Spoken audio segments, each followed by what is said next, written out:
हमें बहुत उत्साह है। उत्साह किस बात का है? 10 लक्षण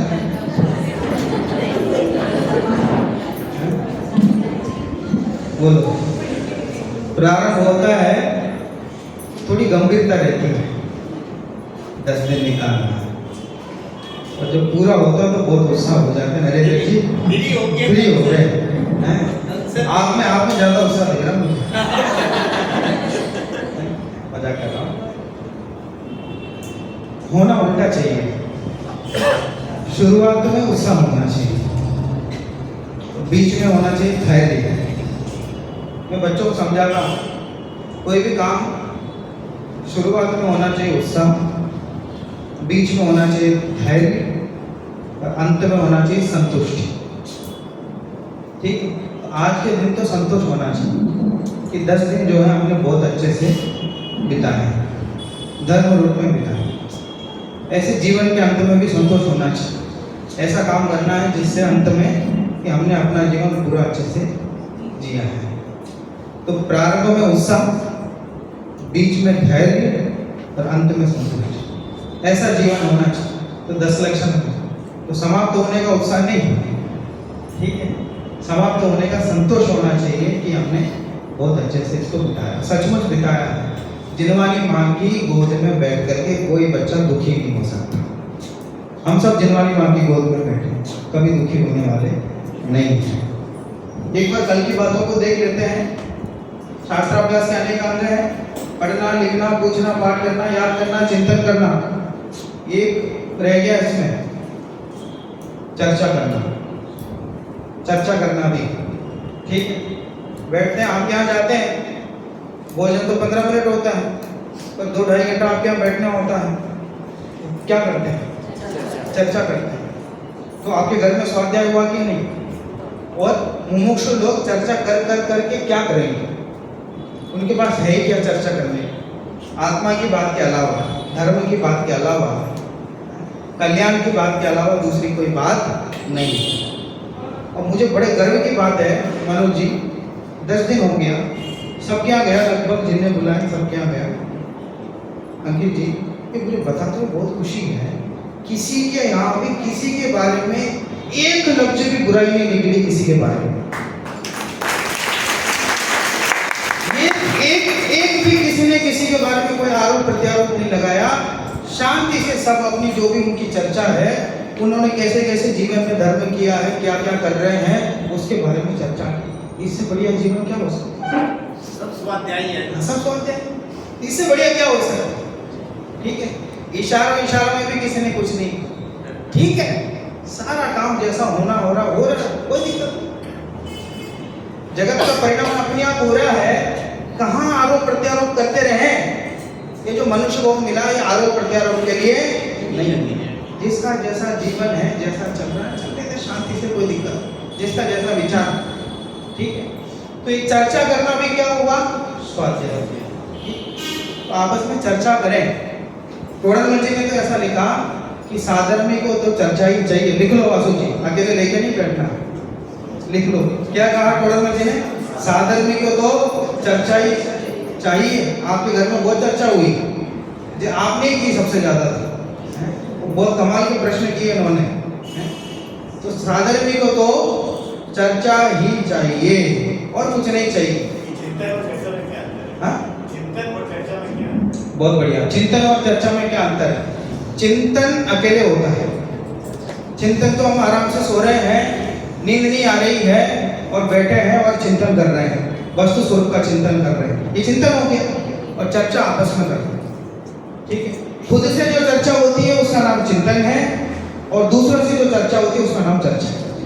बस इतना आसान है। तो ये देख लिया था, आगे बढ़ो। ये अलग अलग तरह के श्रोता बताए थे हमने। कैसे श्रोता नहीं होना? चालनी, भैंसा, तोता, बिल्ली, डांस मच्छर, बकरा, जलोका, पाषाण के समान श्रोता नहीं होना। किसके जैसे होना? मिट्टी, हंस, कसोटी, तकड़ी के डांडी के समान श्रोता होना। आगे, ठीक है। अब आगे आ जाओ। आत्मा कहाँ भी ये बीच में ना, आत्मानुभव तो परंपरा से होता ही है, तत्काल ही 10 लाभ मिलते हैं। आत्मानुभव तो तत्काल नहीं मिलता, परंपरा से मिलता है। शास्त्र पढ़ते पढ़ते टोडरमल जी ने मोक्षमान प्रकाशक में जो रहस्यपूर्ण सिद्धि जो प्रकाशित है उसमें ऐसा लिखा, पहले शास्त्र की में आत्मा का स्वरूप उसको पढ़ता है, चर्चा करता है, समझता है, तो उसके दिमाग में उसकी कल्पना बनती जाती है और बार बार विचार करने के बाद जो फिर स्थिरता आ जाती है कि मैं आत्मा ऐसा ही हूँ, उसका नाम क्या है? आत्मानुभव। तो वो आत्मानुभव परंपरा से होता है, अध्ययन करते हुए शास्त्राभ्यास से आत्मानुभव होता है। वो तो जब होगा, लेकिन तत्काल ही, तुरंत ही, उसका भी चित्र है इसमें पीपीटी में क्या अलग से लगाया है, वो अलग से भेजा हुआ शायद, हाँ ये रहा, ठीक है। देखो शास्त्राभ्यास की महिमा, जिसके होने पर परंपरा आत्मानुभव दशा को प्राप्त होता है, मोक्ष रूप फल को प्राप्त होता है।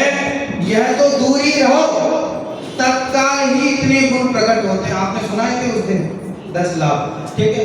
ज्यादा समय नहीं लूंगा क्योंकि एक घंटे का समय तो मुझे इसी में चाहिए अलग से, पर आगे का भी विषय है, कल अपने पास समय नहीं है और आज पूरा करना, ठीक। देखो, क्रोधादि कषायों की तो मंदता होती है, और बीच में हमने समझा था तीव्र कषाय और मंद कषाय किसे कहते हैं, याद है किसी को?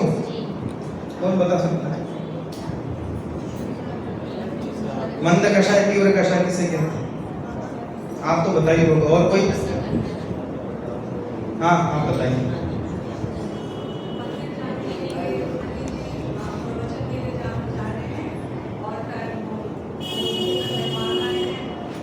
वो तो उदाहरण आपको एक लाइन में बता दो। हाँ हाँ समझिए, और कोई शॉर्ट में, हाँ बोलो। जिसको धर्म की बात न सुहाए, हाँ बस इतनी सी बात है, जिसे धर्म सुहाए वो मंद कषाई, और जिसे धर्म नहीं सुहाए वो तीव्र कषाई, बस इतनी सी बात है, ठीक है। तो क्रोध आदि कषायों की तो मंदता होती है, शास्त्र पढ़ते हुए किसी से क्रोध नहीं आता, किसी प्रकार की कोई क्रोध आदि लिखा, क्रोध आदि है जिसमें ऐसे किसी प्रकार की कोई कषाय नहीं आती, सब हमें तो आती है, तो मतलब शास्त्राभ्यास नहीं करना। शास्त्राभ्यास करेंगे तो उसका क्या लक्षण है कि 4 प्रकार की कषाएं, किसी प्रकार की कोई कषाय नहीं होंगे। पंचेंद्रियों के विषयों में प्रवृत्ति रुकती है, यहाँ नहीं आते तो क्या कर रहे होते? निश्चित तौर पर यहाँ नहीं आते तो विषय कषाय में ही लगे होते, किसी ना किसी काम में लगे होते, इंद्रिय विषयों में लगे होते, ठीक है। इसलिए स्वाध्याय करने से पंचेंद्रिय के विषयों में होने वाली प्रवृत्ति रुकती है। अति चंचल मन भी एकाग्र हो जाता है। बहुत चंचल मन है, जीवन में बहुत उतार चढ़ाव है, बहुत समस्याएं हैं, लेकिन यहाँ आकर के जब स्वाध्याय करते हैं तो मन एकाग्र हो जाता है, ठीक, विषय के प्रति समझ में आ जाता है, ठीक। कई बच्चे ऐसे मैंने देखे हैं जिसने मतलब 10वीं तक बहुत ज़्यादा कोई अंक नहीं ले गया है, बहुत कम अंक ले गया है, बहुत कमजोर विद्यार्थी रहे, और 11वीं में आ गए स्मारक में और जीवन ऐसा पलट गया कि प्रथम स्थान द्वितीय स्थान में आ रहे, कई अच्छे कि ऐसा क्यों हो रहा है? जिनवानी पढ़ने का फल, लौकिक पढ़ाई तो समझ में नहीं आ रही, लेकिन जिनवानी पढ़ने के लिए बैठते तो मन एकाग्र हो जाता है। आप बारंबार मतलब सुनने का प्रयास करोगे, समझने का प्रयास करोगे तो फिर वो जिनवानी समझ में आने लगती, क्योंकि अति चंचल मन भी एकाग्र हो जाता है। हिंसा आदि 5 पाप नहीं होते, ठीक है, द्रव्य रूप से लेना, ठीक है, कोई भाव से करे तो फिर वो तो कहीं भी बैठ के कर सकता है, उसमें हम क्या करें? द्रव्य रूप से 5 पाप वो नहीं करेगा। तो अल्प ज्ञान होने पर भी त्रिलोक के 3 काल संबंधी चराचर पदार्थों का जानना होता है। मेरू पर्वत की ऊंचाई कितनी है? बोलो साहब। 1 लाख 1 लाख योजन। कब नाप के आए थे? तो कभी जा सकते हैं क्या नापने के लिए? कभी नहीं जा सकते। फिर भी यहाँ बैठे बैठे मेरे योजन, जो सुमेरु पर्वत की योजन ऊंचाई कितनी है वो हमने जान लिया है। किसकी वजह से हुआ? सर्वा सिद्धि के देव क्या करते हैं? सर्वत्र सिद्धि के जो देव है वे क्या करते हैं? सबको चर्चा करते हैं। कैसे पता चला? कभी गए थे क्या? नहीं गए। ये शास्त्र में कि 3 लोक में क्या क्या होता है ये सब यहाँ बैठे बैठे हम समझ लेते हैं। ये शास्त्राभ्यास करने का फल है। नरक गति में क्या होता है, तिर्यक गति में क्या होता है, यहाँ कभी जा नहीं सकते हैं, समझो नरक आदि में। अब वो वैसे जाएंगे तो अलग बात है, अब इसी पर्याय में नहीं जा सकते हैं। तो इसलिए यहाँ बैठे बैठे जानना होता है। हे उपाधि की पहचान होती है। कई लोग ऐसा कहते हैं साहब पहले हमें कुछ पता नहीं था, जब हमने पढ़ना शुरू किया उसके बाद हमें पता लगा सही क्या है गलत क्या है। ठीक है, तो फिर सही गलत हे उपाधि में ना आपने ऐसा समझो कि सही और गलत की पहचान होती है, और सही गलत की पहचान होती है, और जो सही है उसमें प्रवृत्ति होती है। ठीक है, आत्मज्ञान सन्मुख होता है और ज्ञान आत्म सन्मुख होता है, दोनों एक ही बात है। आत्मा की बात धीरे धीरे मैं तो भैया आत्मा हूँ, जीव हूँ, इस प्रकार की बात की तरफ हमारा उपयोग बढ़ता है स्वाध्याय से। मैं बहुत संक्षेप में लेते जा रहा हूँ, बहुत समय नहीं ले रहा हूँ, है ना। अधिक अधिक ज्ञान होने पर आनंद उत्पन्न होता है, ये सबसे बड़ा पॉइंट है। जैसे जैसे पढ़ते जाते हैं, जैसे जैसे शास्त्राभ्यास करते जाते हैं, आनंद उत्पन्न होता है। फिर घर पे बैठने का मन नहीं करता। जैसे स्वाध्याय का समय पता चला भाग के आते हैं, क्यों? आनंद आता है। ठीक है, ये आनंद आना चाहिए। ज्ञान का संबंध किससे है? आनंद। ज्ञानानंद स्वभाव ही बोलते ना, तो ज्ञान की खबर लगते ही आनंद आता अपने आप ही। तो इस स्वाध्याय में आनंद आना चाहिए। इस स्वाध्याय में आनंद नहीं आ रहा है तो फिर हम सही स्वाध्याय नहीं कर रहे। बहुत आनंद आना चाहिए कि सुनते सुनते पता ही नहीं चले कि कितना समय हो गया। आनंद आता ना, पहले ऐसा होता था ना, वो नॉवल उपन्यास वगैरह पढ़ते थे, ऐसे पढ़ते जाते थे, पता ही नहीं लगता था समय का। ठीक है, बोले क्यों? कि आनंद आ रहा है। तो ऐसे शास्त्र स्वाध्याय में आनंद आ रहा है। ठीक है, देखो अधिक अधिक ज्ञान होने पर आनंद उत्पन्न होता है, लोक में महिमा यश विशेष होता है। बोलो कि जिन कुमार शास्त्री का सम्मान क्यों है? बोलो, कहाँ तो तमिलनाडु में पैदा हुए, कहाँ इधर आके हमने पढ़ाई की। अगर शास्त्राभ्यास नहीं होता नरेंद्र जी, क्या सम्मान? क्या सम्मान? कोई सुनेंगे ऐसा कि आकर के बैठ के सुनेंगे कि लोक में भी महिमा और यश किसका होता है? जिसका शास्त्र स्वाध्याय है। शास्त्र स्वाध्याय शास्त्राभ्यास जिसका अच्छा है, महिमा भी उसी की होती है, ऐसे किसी की नहीं होती। बात समझ में आ रही ना? ऐसे किसी की नहीं होती। पंडित सदाशिवदास जी थे, बहुत बड़े विद्वान थे। अजमेर का एक परिवार था, सोनी परिवार, पाकचंद सोनी। सोनी जी की नसियां बनवाई उन्होंने, बहुत बड़ा मंदिर। टोंक में एक पंचकल्याण हो रहा था, उन्होंने पंडित जी का प्रवचन सुना, बहुत प्रभावित हो गए और उन्हें हाथ जोड़े कि पंडित जी आप हमारे साथ ही रहो, हमें पढ़ाओ लिखाओ। तो उनके साथ रहे। तो वहाँ अजमेर में उनके निर्देशन में सोनी जी की नसियां उन्होंने बनाए, सदाशिवदास जी के निर्देशन में। सोने से समोसन वगैरह बनाए उन्होंने, बहुत अच्छा। कई लोग देखे होंगे जो गए होंगे। तो वो सदाशिवदास जी जब किसी काम से उनकी दुकान में जाते थे, वो भागचंद जी सोनी के, तो वो अपनी कुर्सी से खड़े हो जाते थे और इनको बिठाते थे। तो पंडित जी को अच्छा नहीं लगा। उन्होंने कहा देखो आपके पास बहुत ज़्यादा संपत्ति है, सब है, और आपके मन में सम्मान है जिनवानी के, मैं जानता हूँ, पर ये हर बार आप खड़े क्यों होते हो? अपनी जगह में बैठ जाओ शांति से, क्या दिक्कत है? आप वहाँ बैठे, मैं यहाँ बैठे, क्या फर्क पड़ता है? बोले नहीं पंडित जी, मुझे दुनिया को दिखाना है कि जिनवानी बड़ी चीज है, शास्त्राभ्यास बड़ा है, मुझे दिखाना है, इसलिए मैं बैठा हूं। ऐसे बोले। तो बोले वो लोक में महिमा यश भी किसका होता है? जो शास्त्राभ्यासी। ठीक है, और अंतिम पॉइंट है सातिशय पुण्य का बंध होता है। ये सातिशय पुण्य क्या होता है? सामान्य पुण्य तो कोई भी मान लेता है। 2 तरह के भगवान, एक रचना भगवान है दादा की, छोटे दादा की, उसमें दादा ने उन्होंने लिखा कि सामान्य पुण्य तो कुत्ते बिल्ली को भी मिल जाता है। कुत्ते बिल्ली हैं, वो भी पीछे की सीट में बैठते हैं और ड्राइवर साहब गाड़ी चला के जाते हैं। ड्राइवर साहब कौन? वो गाड़ी के मालिक। ठीक है, वो गाड़ी चलाते हैं और कुत्ते बिल्ली पीछे बैठे एसी में एकदम। कोई बोले कि साहब मैं तो एसी चालू रखता हूँ, मेरी तबीयत खराब है, फिर भी क्यों कि साहब वो हमारा कुत्ता है, वो नहीं रह सकता बिना एसी में। तो इतना पुण्य तो वो भी बांध लेता है, ठीक है। बोले लेकिन सातिशय पुण्य किसको मिलता है? और सातिशय पुण्य किसे कहते हैं?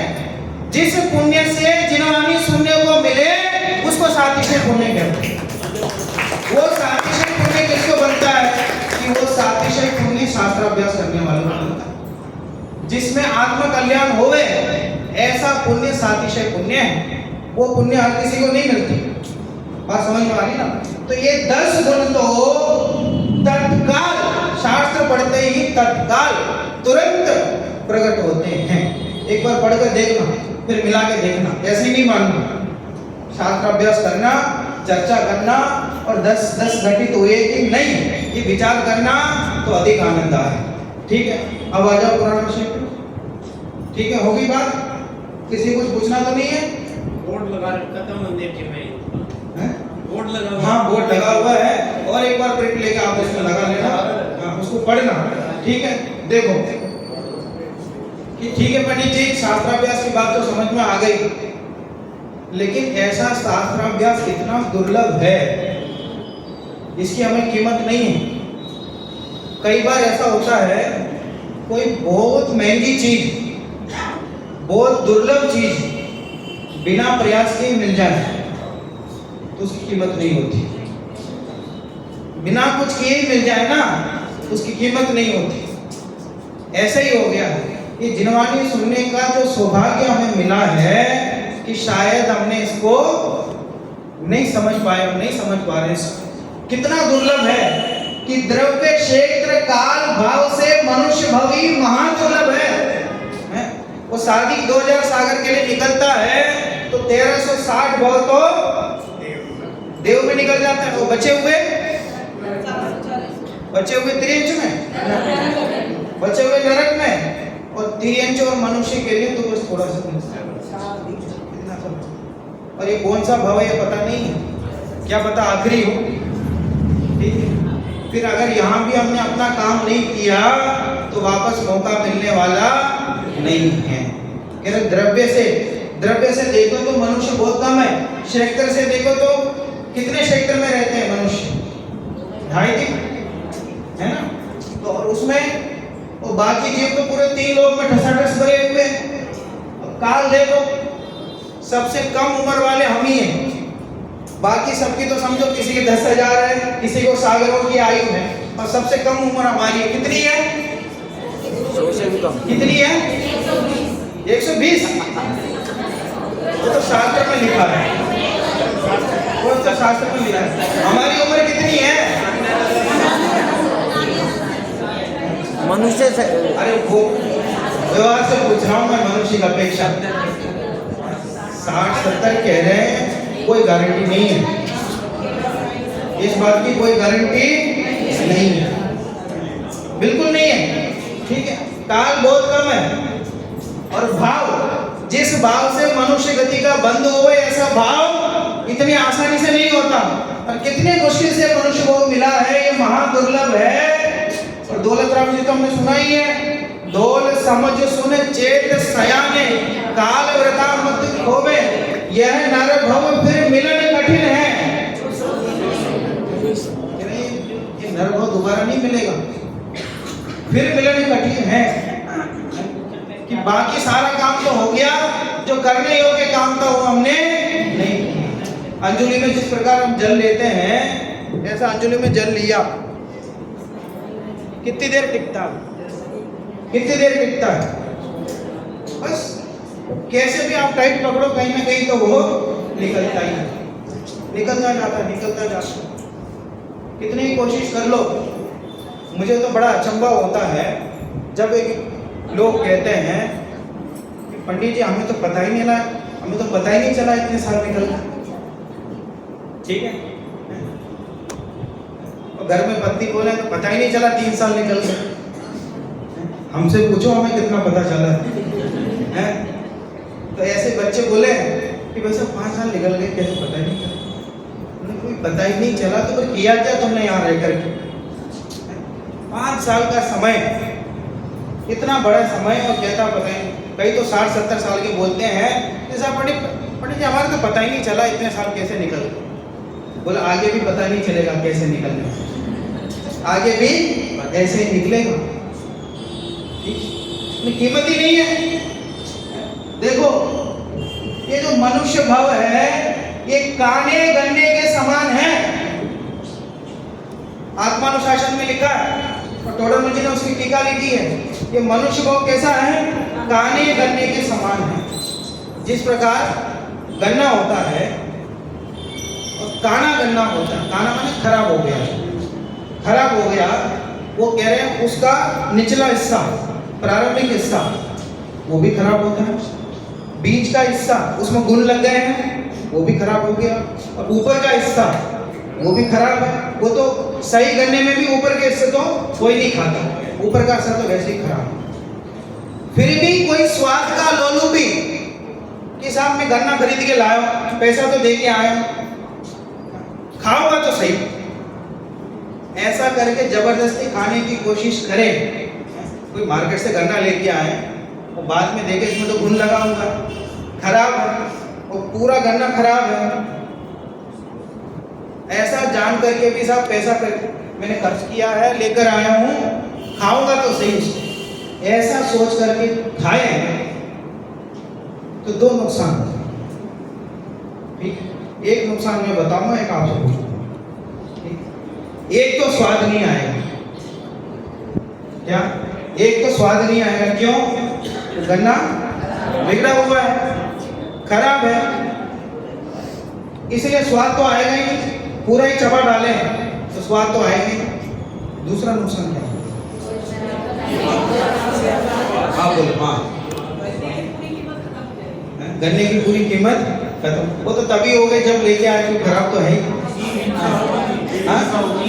जीव हिंसा होगी। हाँ हाँ हाँ हाँ बोलो। हाँ गन्ना किसी काम का नहीं, अगर उसका उपयोग भी नहीं हो पाएगा, ठीक है। एक तो स्वाद नहीं आया और दूसरा वो गन्ना भी चला गया, वो गन्ना भी हमारे हाथ से चला गया, उसका कोई उपयोग नहीं हो पाया। वैसे ये मनुष्य भाव है, ये शुरू से लेके अंत तक सड़ा हुआ है, घुन लगे हुए हैं। बाल्य अवस्था से लेकर के वृद्ध अवस्था तक इसमें घुन लगे हुए हैं, और कोई स्वाद का लोलुप भी। जबरदस्ती इस मनुष्य भाव से आनंद लेना चाहे कि नहीं नहीं साहब हम तो बहुत आनंद से रहेंगे, घूमेंगे फिरेंगे, खाएंगे, अपना आराम से जीवन निकालेंगे, ऐसा कोई सोचे तो उसके भी 2 नुकसान होंगे। एक तो आनंद आएगा नहीं, क्यों? जैसे वो गन्ना बिगड़ा हुआ, उसमें स्वाद था ही नहीं, तो इसलिए स्वाद नहीं निकला। वैसे मनुष्य भाव में स्वाद है ही नहीं, संसार में सुख है ही नहीं, इसलिए स्वाद तो उसमें से आएगा ही नहीं। दूसरा नुकसान क्या होगा संजय जी बोलो? दूसरा नुकसान क्या होगा? मनुष्य भाव भी निकल जाएगा। ठीक है? सुख प्राप्ति है तो प्रयत्न करते, सुख जाता दूर है। क्या काम कर रहे हैं? सुख के पीछे भाग रहे हैं और सुख नहीं मिल रहा। काम तो सुख का कर रहे हैं लेकिन मिल नहीं रहा, और पूरी जिंदगी सुख ढूंढते हुए निकल गया, सुख मिला नहीं, मर गया, वो जिंदगी चली गई। इतना अमूल्य मनुष्य भाव है। उन्हें लिखा ना, जो उदति समानी धन समाज गजबाज राज तो काज न आवे, ज्ञान आपको रूप भये फिर अचल रहावे, तास ज्ञान को कारण सुपर विवेक बतानो, कोटि उपाय बनाए भव्य तातो। उसके आगे पंक्ति क्या है? नहीं, वो उसके मनुष्य पर्याय के लिए है ना, यह मनुष्य पर्याय सुकुल सुनी वो जिनवानी, यह विद गए न मिले सुमनि जो उदति समान। कि कोई व्यक्ति वो समुद्र के किनारे चल रहा था, सूर्यास्त का समय था, तो पैर में कुछ टकराया, कोई पोटली मिली और निकाला, उसमें मनोज जी उसको लगा कुछ पत्थर जैसा, ठीक है, उदासीन था, तो उसमें से एक एक पत्थर निकाल करके समुद्र में फेंकता गया। जब अंतिम हाथ में था, फेंकने को तैयार हुआ, तो किसी ने आवाज लगाई वहां से कि गौरव जी रुको, क्या कर रहे हो? सब फेंक रहा हूं। और ऐसा कह करके दूर फेंक दिया। फिर वो आदमी पास आके बोला, भैया तू जो फेंक रहा था उसको पता है क्या है? बोले रत्न है, रत्न, करोड़ों की कीमत है, करोड़ों की कीमत है। अब क्या? अब क्या पछता है? जब हो गया काम, आपको मनुष्य भाव निकल गया, हंसी मजाक में निकाल दिया। बीच में केंद्रीय विद्यालय में गया काम करने, प्रमोद जी केंद्रीय विद्यालय में काम करने गया, स्मारक छोड़ के चला गया था, ठीक है, युवा था, थोड़ा कषाय हो गया, चला गया। केंद्रीय विद्यालय में काम किया, और जितना वेतन मुझे स्मारक में मिल रहा था उससे 4 गुना मुझे मिला। केंद्रीय विद्यालय में काम किया, मैंने सोचा कि लाइफ सेटल हो गया, बहुत बढ़िया। एक दिन एक पाठ पढ़ा रहा था, प्रेमचंद के फटे जूते। पाठ का क्या नाम था? प्रेमचंद के फटे जूते। सुना आपने? आपके पाठ्यक्रम में था, किसी के रहा होगा, अब याद नहीं, परीक्षा देने के बाद किसी को याद नहीं। प्रेमचंद के फटे जूते, हरिशंकर परसाई उसके लेखक हैं। तो उसमें पैसा अखबार वाले नाम बोल रहा हूँ वो लेखक है ना, इसलिए मैं बात बोल रहा हूँ। उन्होंने लिखा है प्रेमचंद के बारे में कि इतने सहज सरल व्यक्तित्व थे, उनकी पत्नी बहुत पीछे पड़ी, चलो एक फोटो खिंचा के लाते, एक फोटो खिंचा के लाते, तो बार बार मना करते रहे, लिखने में मगन रहे। तो बहुत जिद की पत्नी ने कि चल बैठी, ऐसा करके चले और जाके फोटो खिंचा के आए। बाद में फोटो देखा तो उनके जूते में से अंगूठा बाहर आया हुआ है। तो पत्नी फिर परेशान, बोल एक तो तुम आते नहीं हो, और बहुत मुश्किल से आए, ढंग के जूते ही पहन के आ जाते हो, ठीक है। माने दिखावा प्रदर्शन के लिए उनके मन में कोई स्थान नहीं है, शांति से अपना काम कर रहे हैं, इतनी सरलता सहजता उनके जीवन में। ये पाठ में पढ़ा रहा था, वो तो शास्त्री विद्वान, हाँ वही मैं कह रहा हूँ, हिंदी साहित्य के बहुत बड़े लेखक हैं, आत्मा है, उपन्यास सम्राट कहा जाता है उन्हें, है ना। तो मैंने जब पढ़ा ये बात आई, तो मैंने, अब विद्वान प्रवचन है तो प्रवचन करने की आदत होती है ना, मैंने जी थोड़ी एक आध बात आ जाए, थोड़ा रस लेकर के कहने की बात थी। तो अनंत जी मैंने बच्चों को थोड़ी सी प्रेरणा दी, देखो प्रेमचंद का जीवन कैसा, हमें भी कुछ सीखना चाहिए उनके जीवन से, कुछ सरलता हमारे जीवन में भी लाना चाहिए। दिखावा में क्या रखा? एक बच्चा हाथ ऊपर किया वहां पीछे से, सर रुको, सर क्या हुआ? कि ये सब आने वाला है एग्जाम में। क्या बोला पूनम जी? ये सब आने वाला एग्जाम में। मैंने बेटा एग्जाम में तो नहीं आने वाला, जीवन में जरूर काम आएगा। सर जीवन के काम आने वाले आप अपने पास रखो, ठीक है, हमें तो वो बताओ जो एग्जाम में आने वाला है वो लिखाओ। उसी दिन निर्णय कर लिया था, काम करूंगा तो सिर्फ स्मारक में और कहीं नहीं, छोड़ के आ गया मैंने कहा जिन बच्चों के सामने 2 बातें सरलता की नहीं कर सकते हैं, जिन बच्चों को नैतिक मूल्य नहीं सिखा सकते हैं, ऐसी जगह पढ़ा के बहुत सारा पैसा कमा भी लिया तो क्या मिल जाएगा? कुछ नहीं मिलेगा। मुझे तो उसी जगह जाना है जहाँ जिनवानी पढ़ाऊंगा, रत्नगंध अच्छा पढ़ाता हूँ, 7-8 बार अभी तक पढ़ा चुका हूँ, इष्टोपदेश पढ़ाता हूँ, आत्मानुशासन पढ़ाता हूँ, समय अरे जो मिले वो पढ़ाता हूँ। मुझे कहा बच्चे नहीं हो कोई बात नहीं, 1 हो 2 हो जो हो कोई दिक्कत नहीं, लेकिन मुझे तो जिनवानी पढ़ाना है। मैंने सोचा अगर मेरा जीवन ऐसे ही निकल गया कि वो प्रेमचंद के फटे जूते पढ़ाने में निकल गया, तो मेरा मनुष्य भाव नामक जूता भी फट जाएगा, नहीं मिलेगा वो। ये निर्णय आपको करना है कि मनुष्य भाव को कहाँ लगाना है। ये अमूल्य मनुष्य भाव पूरा जीवन धंधे में, व्यापार में, रसोई में लगाना है कि शास्त्र अभ्यास में लगाना है। शास्त्र अभ्यास। ठीक है। और ये बिल्कुल गलत है वासु जी। कोई बोलता है ना मेरे पास समय नहीं है, मैं मानता ही नहीं। तुम्हारे पास ये कहने का समय है कि मेरे पास समय नहीं है, इसका मतलब तुम झूठे आदमी हो। तुम्हारे पास ये समय है कि कहने का मेरे पास समय नहीं है, बिल्कुल कुछ नहीं है। समय निकालो तो आप निकाल सकते हो, पर ये निर्णय होना चाहिए कि इस मनुष्य भाव का उपयोग कैसे करना है। ये कहना एक बार तुम्हारी मुट्ठी से ये मनुष्य भाव निकल गया तो फिर नहीं मिलने वाला। बाकी सारा काम अनंत बार किया है, अनंत बार किया, एक दो बार नहीं गौरव जी, अनंत बार किया है। एक बार तो शास्त्र अभ्यास के लिए ठान लो, बाकी सारे काम में एक आध बार नहीं होए तो नहीं होए, चल जाएगा, लेकिन स्वाध्याय और शास्त्र अभ्यास कभी बंद होना नहीं चाहिए। बिल्कुल ऐसा निर्णय लेना है, ऐसा निर्णय लेना है। अब ताली एक साथ लास्ट में बजाना, अभी नहीं, बीच में रुकना पड़ता है मुझे। ठीक, पूरी बात आप सुन लो एक बार, बहुत गंभीर बात है। ठीक, बहुत गंभीर बात है। वो अभिनंदन जी कहते हैं, प्रतिष्ठाचार्य बोले पूरा जीवन विधान में, प्रतिष्ठा में निकाल दिया। 2013-14 की बात, तो दादा के एक वाक्य ने उनका जीवन बदल दिया। दादा ने कहा ये मोक्ष मार्ग प्रकाशक टोडरमल जी ने अपनी मौत की कीमत पे लिखा है। ये वाक्य सुना दादा से, शायद 2014 की बात है, शास्त्री तो कब की हो गई थी उनकी, 1982 में तब।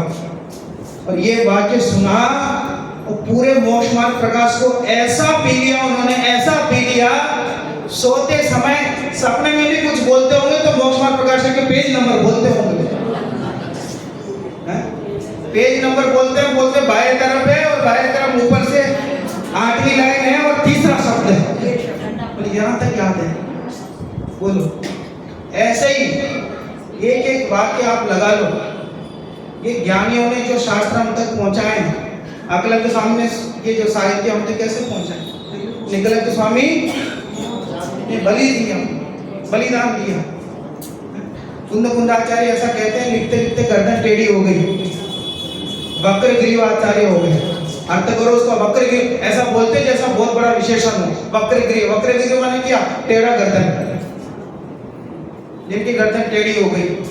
अरे लिखते लिखते उनकी गर्दन टेढ़ी हो गई, कई आचार्यों ने अपना जीवन दांव पे लगा दिया, और टोडरमल जी जैसे विद्वानों ने अपने जीवन दांव पे लगा दिया, मौत की कीमत पे लिखे। इतने शास्त्र मिले हैं और हमें तो लिखना कुछ नहीं, पढ़ना ही तो है। क्या करना कि शास्त्राभ्यास के बिना कोई दिन नहीं बीतना चाहिए। बिना भोजन के चलेगा तो चल जाएगा, लेकिन बिना शास्त्राभ्यास के हमारा जीवन नहीं जाना चाहिए। ये संकल्प हमें रखना है कि चलो नीचे आओ। मन तो लगता ही नहीं है तो क्या करें, ये बड़ा प्रश्न। कि साहब बात तो आप सही बोलते हो, शास्त्राभ्यास करो, लेकिन मन नहीं लगता ज्यादा, मन तो कहीं और लगता, क्या करें। अरे मन तो ऐसा आप लगाओगे तो लग जाएगा। एक श्लोक आया आत्मानुशासन में, निकाल लो, उसके बाद आया अनेकांतात्मात् प्रसव फल भारा विनते वचर पर्णांगिने विपुल नय शाखा शतयुते समुत्तम गो सम्यक् प्रततमति मूले प्रतिदिनं सुतस्कन्धे धीमान रसयतु मनोमर्कटमहुम्। क्या कह रहे हैं, मनोमर्कटमहुम्। ये मन कैसा है, मरकट है। मरकट माने बंदर। ये मन बंदर है। कि कोई बंदर है वो बहुत उत्पात मचा रहा है तो क्या करना, तो कहते हैं किसी बंदर को एक बढ़िया वृक्ष, बहुत बड़े वृक्ष में चढ़ा दो तो फिर वो किसी को परेशान नहीं करे, वो वृक्ष में ही घूमता रहे, वृक्ष में ही घूमता रहे। बहुत बड़ा वृक्ष हो उस वृक्ष, तो फिर वो किसी को परेशान नहीं करेगा, किसी को हैरान नहीं करेगा। बच्चा रो रहा हो, परेशान कर रहा हो तो क्या कर देते हैं, आज का तो मोबाइल पकड़ा, ठीक है कि भाई तू मोबाइल देखता रहे, कई बार तो हमें अपना मोबाइल देखना हो, देखने नहीं देना हो तो उसको अलग मोबाइल दे दिया, भाई तू अपना मोबाइल देख, हम अपना मोबाइल देखेंगे। ये कह रहे हैं कि मन भी ऐसे बंदर है कि इधर उधर बहुत जाता है, तो क्या करें? तो कह रहे हैं इसको भी वृक्ष पे चढ़ा दो। कौन सा वृक्ष है? कह रहे हैं अनेकांत प्रसवक, कह रहे हैं अनेकांत रूपी जो वृक्ष है, शास्त्र रूपी जो वृक्ष है उस पे चढ़ा दो। शास्त्र रूपी वृक्ष में वो रहेगा तो उसको घूमता रहेगा। अनेक न्याय हैं, अनेक प्रकार के सिद्धांत हैं, अनेक प्रकार के अनुयोग हैं कि जो पढ़ने में आए वो पढ़े, उसी में माथा लगाए, वही काम करते रहे, उसके अलावा दूसरा काम नहीं करें। पंडित जी कितना पढ़े, कितना पढ़े, कितना पढ़े? अरे गोरखमल जी ने दुखी होकर के एक वाक्य लिखा है, शास्त्र विषय मिलिया नहीं, शास्त्र विषय लिखा नहीं और बताने वाला मिलिया नहीं। क्या लिखा? शास्त्र विषय लिखा नहीं और बताने वाला मिलिया नहीं।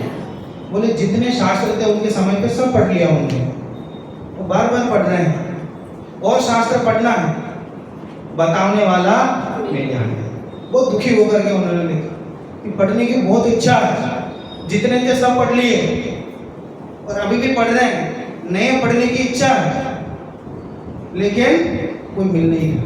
वे तो कह रहे हैं कि बताने वाला मिलिया नहीं, हम कह रहे पढ़ नहीं पाए। क्या है इस आप सुनते तो हैं, अरे सुनने से काम नहीं चलेगा, खुद पढ़ना पड़ेगा, अपने आप को विषय से जोड़ना पड़ेगा। भले कुछ भी पढ़ो, खुद पढ़ो, एक पेज और 1.5 पेज जितना पढ़ना हो पढ़ो। टोडर पंजी की इच्छा हुई, मुझे धवल आदि ग्रंथ है, धवल आदि पढ़ने के लिए उस समय तो उपलब्ध नहीं थे। तो किसी ने बताया कि कर्नाटक में उपलब्ध है मूलबद्री में, ठीक है। उस जमाने में मूलबद्री जाना छोटी मोटी बात नहीं थी, तो बैलगाड़ी में साधुओं को रख करके भेजे कि आप लोग जाओ ले आओ। तो वहां तो उन्होंने कहा साहब हम तो केवल दर्शन कराते, लेके जाने की अनुमति नहीं देते कि साहब हमें दे दो, हम कॉपी कर लेंगे। बोले साहब वो भी नहीं देते। पहले ऐसा होता था। तो इतना लंबा आना जाना, एक साधक भी थे डालूराम, उनकी मृत्यु हो गई बीच में, वो वापस ही नहीं आए। इतना प्रयास किया फिर भी वो लोग वापस आए। उन्होंने कहा कि साहब एक साधक भी तो चले गए। तो टोडरमल जी ने कहा कोई बात नहीं, पता करो दूसरी जगह कहाँ मिलेगी, वहां से लिया।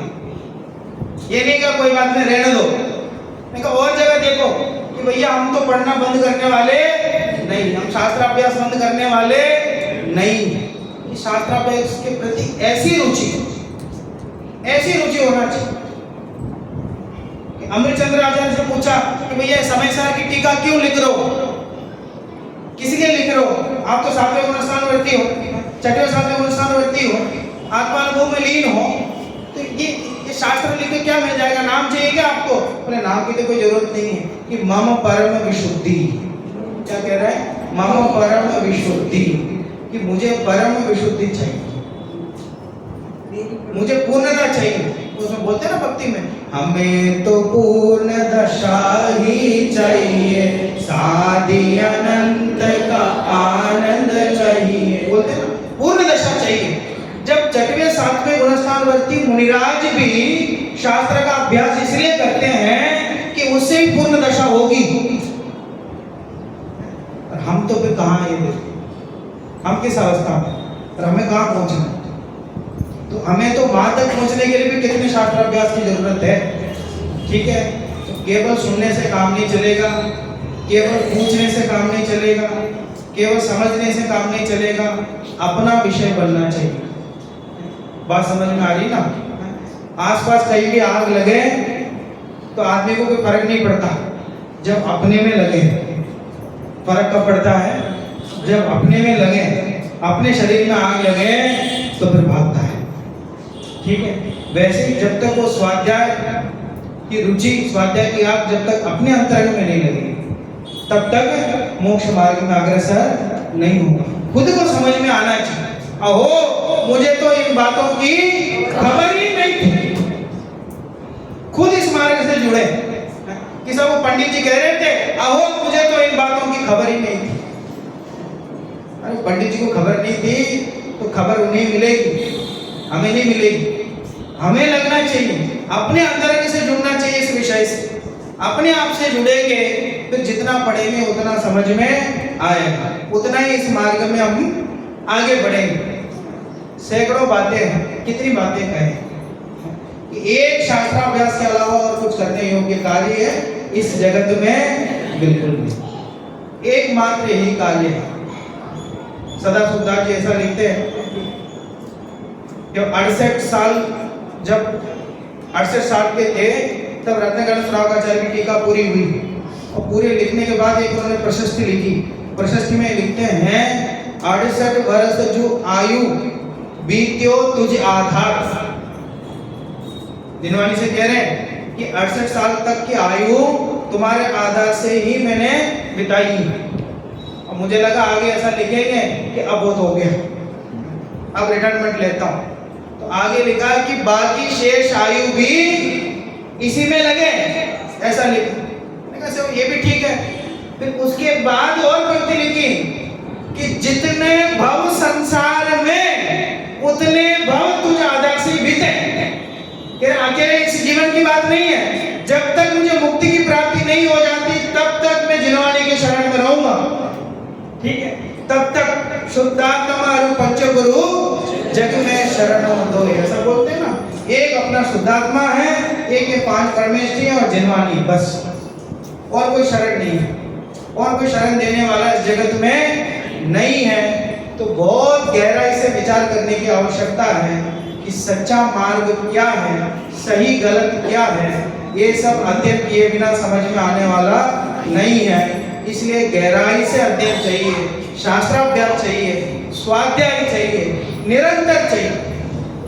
केवल सुनने का काम नहीं, निरंतर खुद पढ़े लिखे तो ये मार्ग समझ में आएगा। ऐसा मार्ग हम सबको समझ में आए, ऐसी भावना में बात हूँ। आपको कुछ पूछना हो तो पूछ सकते हो विषय से संबंधित।